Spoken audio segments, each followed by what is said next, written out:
இறைவன் அருளால் நல்லதாக நடக்கட்டும். அனைவருக்கும் வணக்கம். நம்மளுடைய வீட்டு பூஜை அறையில் தெய்வ சக்தி இருக்கா அல்லது இல்லையா? தெய்வ சக்தி இருப்பதை நம்மளால் எப்படி அறிய முடியும்? அதே நேரத்தில் இந்த அறிகுறிகள் இருந்தால் தெய்வங்கள் எல்லாமே உங்களோட வாழ்கிறது அப்படின்னு அர்த்தமா? அது என்ன அறிகுறிகள் அப்படிங்கிறத பற்றி தான் இந்த வீடியோ மூலமாக நம்ம பார்க்க போகிறோம். அதாவது தெய்வங்கள் இல்லாத ஒரு இடம் இந்த உலகத்தில் எதுவும் கிடையாது அப்படின்னு சொல்லலாம். கண்ணுக்கு தெரிந்தோ அல்லது கண்ணுக்கு தெரியாத இடத்துல கூட இந்த இறை சக்தியானது முழுமையாக நிறைந்திருக்கிறதாம்.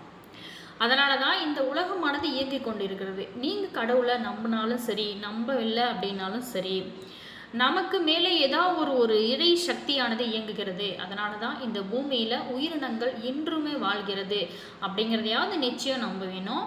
அப்படிப்பட்ட ஒரு இறை சக்தியை தான் நம்ம இறை சக்தி அப்படின்னு வழிபாடு செய்கிறோம்.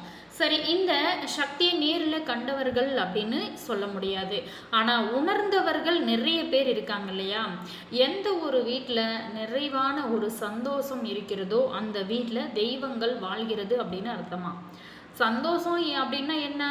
பணம், காசு, நகை, வைரம், வைடூரியமா? நிச்சயமாக கிடையாதுங்க. மனசுக்கு நிறைவான வாழ்க்கையை வாழ்ந்தாலே அது இறைவன் நமக்கு கொடுத்த வரோம் அப்படின்னு சொல்லலாம். அழகான குடும்பம், அழகான குழந்தைகள், 3 வேளை சாப்பாடு, பசி இல்லை, இருப்பதற்கு வாடகை வீடாக இருந்தாலும் சரி அல்லது சொந்த வீடாக இருந்தாலும் சரி, ஒரு நிம்மதியான வீடு, மனசுக்கு நிறைவான ஒரு வாழ்க்கை, மானத்தை மறைத்து கொள்ள ஒரு ஆடை, இது அனைத்துமே இறைவன் நமக்காக கொடுத்திருக்கக்கூடிய ஒரு அற்புதமான வரம்.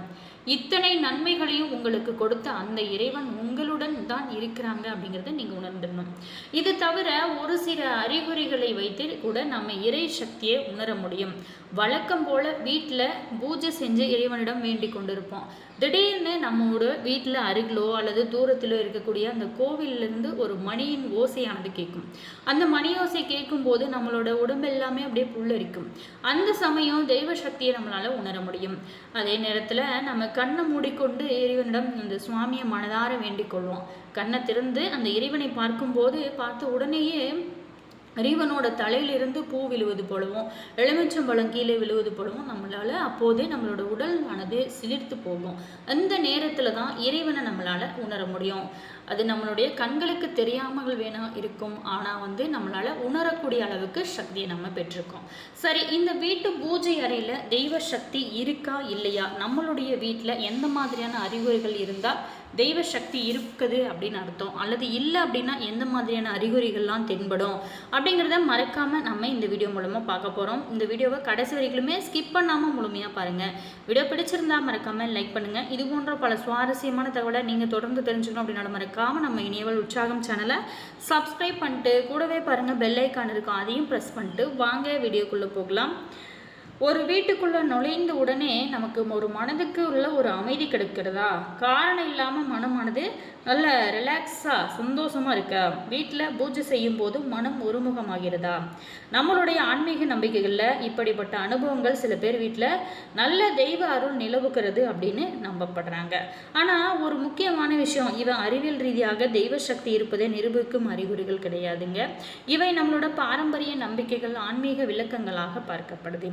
அந்த வகையில் வீட்டில் நல்ல ஆன்மீக சூழல் இருப்பதா நம்மளுடைய முன்னோர்கள் கருதிய சில அறிகுறிகள் என்ன அப்படிங்கிறத நம்ம விரிவாக பார்க்க போகிறோம்.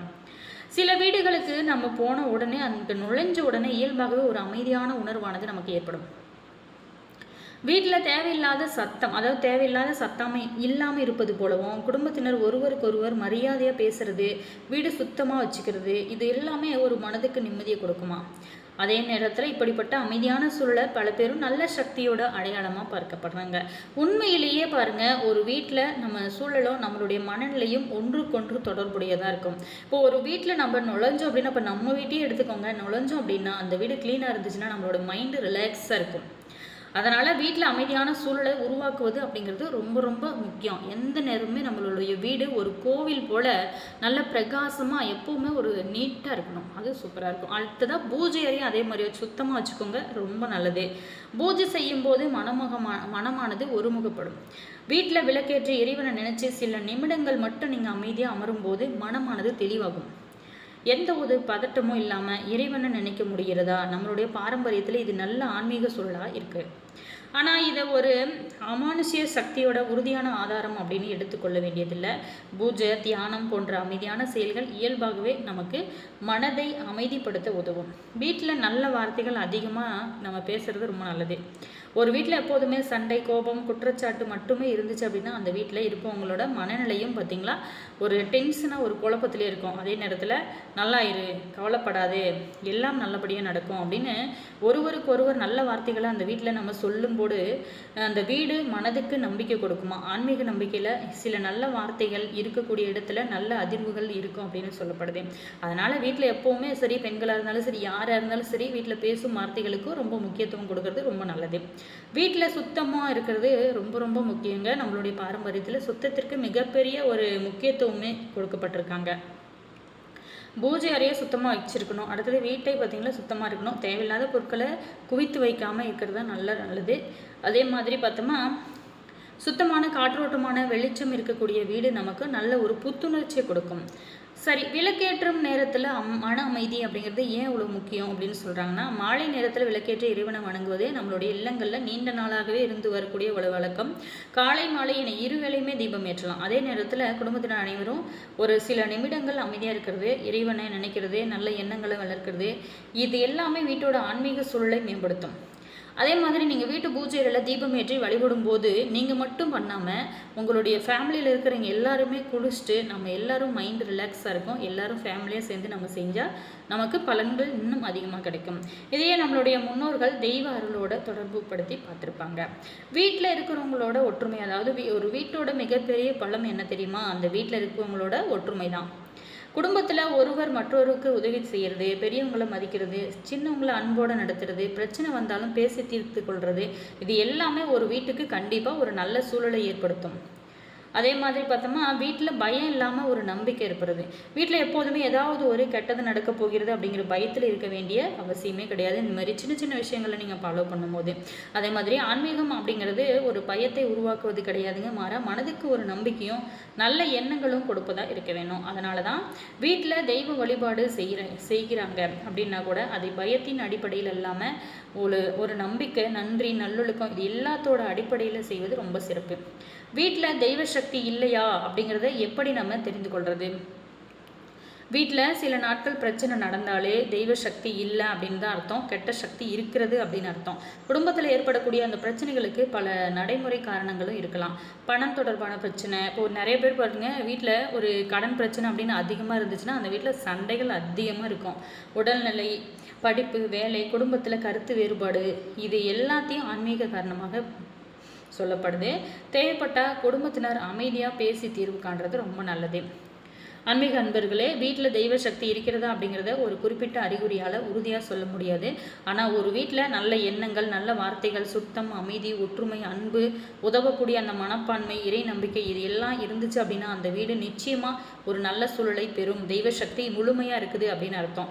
தெய்வத்தை தேடுவதற்கு முன்பாக நம்மளுடைய வீட்டில் நல்ல எண்ணங்களை வளர்ப்போம். காலையில் எழுந்ததும் நன்றியோட குளிச்சுட்டு இறைவனை நினைப்போம். மாலையில் ஒரு சில நிமிடங்கள் அமைதியாக பிரார்த்தனை செய்யலாம். வீட்டில் இருக்கிறவங்ககிட்ட அன்பாக பேசலாம். முடிந்த வரைக்கும் நல்ல செயல்கள்லாம் செய்யலாம்.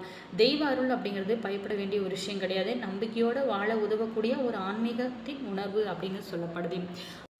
அதே மாதிரி ஒரு விஷயம், நம்மளுடைய வீட்டில் நல்ல அறிகுறிகள் இருக்குது, தெய்வத்தோட அருள் முழுமையாக இருக்குது, உங்கள் கூடவே இருக்குது அப்படின்னு நினச்சா சில அறிகுறிகள் இருக்கும். அதே மாதிரி தெய்வ சக்தி இல்லை அப்படின்னா அதை நமக்கு உணர்த்துறதுக்கு சில அறிகுறிகள் தென்படும். அந்த வகையில் பார்த்தோமா, ஒரு அழகான குடும்பம், அழகான குழந்தைகள், 3 வேளை சாப்பாடு, பசி இல்லை அப்படின்னு சொல்லிட்டு நல்ல ஒரு மைண்டு ரிலாக்ஸாக இருந்தோம், எந்த பிரச்சனையும் இல்லை அப்படின்னா அந்த வீட்டில் முழுமையாக தெய்வ சக்தி இருக்குது அப்படின்னு அர்த்தமா. அதே தவிர நம்மளுடைய வீட்டில் ஒரு கற்பூரம் ஏற்றி இருக்க மாட்டோம், தீபம் ஏற்றி வச்சுருக்க மாட்டோம், ஆனால் வாசனை பார்த்திங்களா நம்மளுடைய வீடு முழுவதுமே இருக்கும். இதெல்லாம் ஒரு சாதாரண விஷயம் கிடையாது, தெய்வத்தோட அருள் தான். ஏதாவது ஒரு வேலை செய்யும்போது நம்மை அறியாமலேயே ஒரு நல்ல மனமானது நம்மளுடைய வீட்டில் வீசும். உதாரணத்துக்கு விபூதி வாசம், சந்தன வாசம், பன்னீர் வாசம், பூக்கள் வாசம் அப்படியே நம்ம கடந்து போகும். அப்படி ஒரு உணர்வு ஏற்படும் போது நமக்கு அப்படியே பார்த்திங்களா மெய் சிலிர்க்கும். அப்படி இருந்தாலும் அந்த இடத்துல தெய்வ சக்தியை நம்மளால் உணர முடியும். சில நேரங்களில் பார்த்தோமா நம்ம சாமி கும்பிடும்போது ஏதாவது ஒரு ரூபத்தில் உடுக்கை சத்தமோ மேலே சத்தமோ இறைவனுக்காக சமர்ப்பிக்கப்படக்கூடிய அந்த இசை ஏதோ ஒன்று உங்களுடைய காதில் சத்தமாக ஒலிக்கப்பட்டு அந்த ஒளி நம் காதில் விழும். நம்மை அறியலாமலேயே நமக்குள்ள ஒரு உணர்வு தோன்றும். அந்த நேரத்தில் கோவிலில் நின்று சுவாமியை பார்க்கும்போது நம்மளுடைய கண்களில் பார்த்திங்கன்னா நீர் பெருகி இருக்கும். எந்த நேரத்தில் இறை சக்தியை நீங்கள் முழுமையாக உணர முடியும்? குடும்பத்தில் இருக்கிறவங்களுக்கு எதிர்பாராத கண்டம் ஏதாவது ஒரு வகையில் வந்திருக்கும், பெரிய ரூபத்தில் கிளம்பி இருக்கும். ஆனால் ஒரு சில நாட்களில் அந்த பிரச்சனையிலிருந்து எந்த பாதிப்பும் இல்லாமல் வெளியே வருவோம். பெரிய இழப்புகள் எதுவும் இருக்காது. இப்படிப்பட்ட இடத்துல எல்லாமே அந்த இறை சக்தி நம்மை முழுமையாக பாதுகாக்கும். அதே மாதிரி நிறைய பேர் பார்த்திங்களா இந்த மாதிரியான சின்ன சின்ன விஷயங்கள் கூட நீங்கள் உணர்ந்திருக்கலாம். சில பேர் இது தவிர இன்னும் நிறைய விஷயங்களில் அனுபவபூர்வமாக இறை சக்தியை உணர்ந்திருக்கக்கூடிய அனுபவங்கள் இருக்கும். அப்படி எதுவாக இருந்தாலும் சரி, நீங்கள் அப்படி அனுபவங்களாக உணர்ந்திருக்கீங்களா அப்படிங்கிறத மறக்காமல் எங்கள் கூட கமெண்ட் பாக்ஸ் செக்ஷனில் ஷேர் பண்ணுங்கள். எதுவாக இருந்தாலும் சரி, நல்லது நம் கூடவே இருக்கிறது அப்படின்னு எப்போவுமே நம்புங்க. நம்ம என்ன நினைக்கிறோமோ அதுதான் நமக்கு கண்டிப்பாக நடக்கும். அதனால் நல்லதே நினைங்க, நல்லதே நடக்கும். உங்களோட வாழ்க்கை எப்போவுமே நீங்கள் ப்ளஸ்ஸாகவே யோசிச்சிங்க அப்படின்னா கண்டிப்பாக ப்ளஸ்ஸாக தான் நடக்கும். மைனஸாக யோசிச்சிங்க அப்படின்னா கண்டிப்பாக மைனஸ் தான் நடக்கும். அதனால் எப்போவுமே நல்லதே நினைப்போம், நல்லதே நடக்கும். எங்களுடைய கருத்து என்ன அப்படிங்கிறத மறக்காமல் கமெண்ட்ஸில் சொல்லுங்கள். வீடியோ பிடிச்சிருந்தா மறக்காமல் லைக் பண்ணுங்கள், கமெண்ட் பண்ணுங்கள், ஷேர் பண்ணுங்கள். அதே மாதிரி உங்களுடைய உறவுகள் வகையில், நண்பர்கள் வகையில் இந்த வீடியோவை ஷேர் பண்ணுங்கள். Always thank you.